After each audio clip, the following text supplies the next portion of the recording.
Vishnuvardhan ಕಟೌಟ್ನ ಸುಟ್ಟರು. ಥಿಯೇಟ್ರ್ಗಳಲ್ಲಿ picture ಓಡಬಾರದು ಅಂತೇಳಿ ಮೆಣಸಿನ ಪುಡಿ ಎರಚಿ ಹೆಂಗಸರಿಗೆಲ್ಲ ಬ್ಲೇಡ್ ಹೊಡೆದ್ರು. ಕಪಾಲಿ ಥಿಯೇಟರ್ ಹತ್ರ ಹೋಗ್ತಾ ಇದ್ದಾನೆ ಕಾರ್, ಒಂದು ಹೆರಾಲ್ಡ್ ಕಾರ್ ಇತ್ತು. ಆ ಹೆರಾಲ್ಡ್ ಕಾರಲ್ಲಿ ಅವನು ಹೋಗ್ತಾ ಇದ್ದಾಗ ಅಲ್ಲಿ ನಿಲ್ಲಿಸ್ಬಿಟ್ಟಿದ್ದಾನೆ. ಅವನ ಕಾರಿಂದ ಇಳಿಸಿ ಅವನ ಕೆನ್ನೆ ಮೇಲೆ ಹೊಡೆದ್ರು. ವಿಷ್ಣು ಸಾರ್ದು ಕಲ್ಲಿವೀಣೆ ನುಡಿ ಅಂತ ಸಿನಿಮಾ ಪಲ್ಲವಿಯಲ್ಲಿ ರಿಲೀಸ್ ಮಾಡಿದ್ರು. ಆಗ ಅಣ್ಣವ್ರ ಅಭಿಮಾನಿಗಳೆಲ್ಲ ಕಟೌಟ್ನೆಲ್ಲ ಮುರಿದಾಕ್ಬಿಟ್ರು. ಎಲ್ಲ ಕಡೆ ಎಲ್ಲ ಹೊಡೆದ್ರು. ಪೋಸ್ಟ್ ಕಡೆ ಎಲ್ಲ ಸಗಣಿಗಳು, ಕಲ್ಲುಗಳು, ಅದು ಇದು ಎಲ್ಲ ಮಾಡಿ ದಾಂಧಲೆ ಮಾಡಿದ್ರು.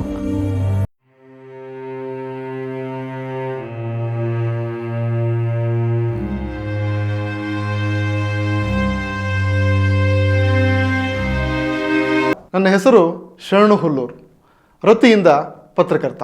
ಇವತ್ತು ಬಿಡುಗಡೆ ಆಗ್ತಿರುವ ನನ್ನ ಕೃತಿ 18ನೇ ಕೃತಿ. ಆ ಕೃತಿಯ ಹೆಸರು ಮೇರು ನಟ, ದೇಶಕ್ಕೊಬ್ಬ ದುರಂತ ನಾಯಕ. ಸಾಮಾನ್ಯ ಹುಡುಗನೊಬ್ಬನಿಗೆ ಸ್ಟಾರ್ ಗಿರಿ, ಸುಂದರವಾದ ಹೆಂಡತಿ, ಅದ್ಭುತವಾದ ಮನೆ, ಎತ್ತಿ ಮೆರೆಸುವಂಥ ಅಭಿಮಾನಿಗಳ ಜೊತೆ ಇದ್ದಾಗ ಅವ್ರ ಬದುಕು ಹೇಗಿರಬೇಡ. ಆತ ನೀವೇ ಅಂತ ಒಂದು ಕ್ಷಣ ಕಲ್ಪನೆ ಮಾಡ್ಕೊಳ್ಳಿ. ದೊರೆ ರೀತಿಯಲ್ಲಿ ಬದುಕು ಮಾಡ್ಬೋದು ಅಲ್ವಾ? ಆದರೆ ಈ ಮಹಾನ್ ವ್ಯಕ್ತಿಯ ಬದುಕಲ್ಲಿ ಎಲ್ಲವೂ ಇತ್ತು. ನೆಮ್ಮದಿಯಿಂದ ಇರೋಕೆ ಮಾತ್ರ ಆ ದುರುಳರು ಬಿಡಲಿಲ್ಲ. ನಟನೊಬ್ಬನಿಗೆ ಅದ್ಭುತವಾದ ಎಂಟ್ರಿ, ಅಷ್ಟೇ ಅದ್ಭುತವಾದ ಎಕ್ಸಿಟ್ ಇರಬೇಕು ಅಂತ ಡಾಕ್ಟರ್ ವಿಷ್ಣುವರ್ಧನ್ ಅವರು ಯಾವಾಗಲೂ ಹೇಳ್ತಾ ಇದ್ರು. ನಾಗರಹಾವು ಅವರೊಂದು ಅದ್ಭುತವಾದ ಎಂಟ್ರಿ ಕೊಟ್ಟಿತ್ತು. ಆದರೆ ಆ ಗೆಲುವೇ ಅವರಿಗೆ ಮುಳುವಾಗೋಯಿತು. ಬದುಕಿನಲ್ಲಿ ಬಂದ ಸಂಕಟಗಳು ಒಂದೋ ಎರಡೋ ಆಗಿದ್ದರೆ ಸಹಿಸಿಕೊಂಡು ಮುಂದೆ ಹೋಗೋಣ ಅನ್ಬೋದಾಗಿತ್ತು.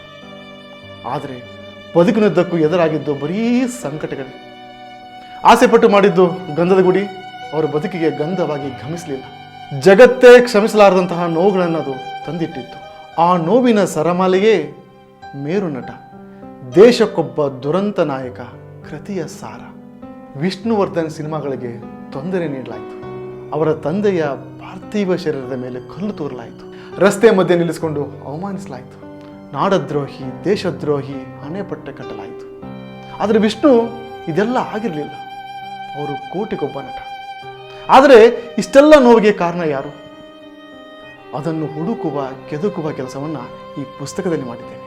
ಮೇರು ನಟ, ದೇಶಕ್ಕೊಬ್ಬ ದುರಂತ ನಾಯಕ. ಈ ಕೃತಿಯನ್ನು ವೀರಲೋಕ ಪ್ರಕಾಶನ ಪ್ರಕಟಿಸಿದೆ. ಈ ಕೃತಿಗಾಗಿ ಮತ್ತು ಕನ್ನಡದ ಯಾವುದೇ ಪುಸ್ತಕಕ್ಕಾಗಿ ವೀರಲೋಕ ಪ್ರಕಾಶನವನ್ನು ಸಂಪರ್ಕಿಸಿ.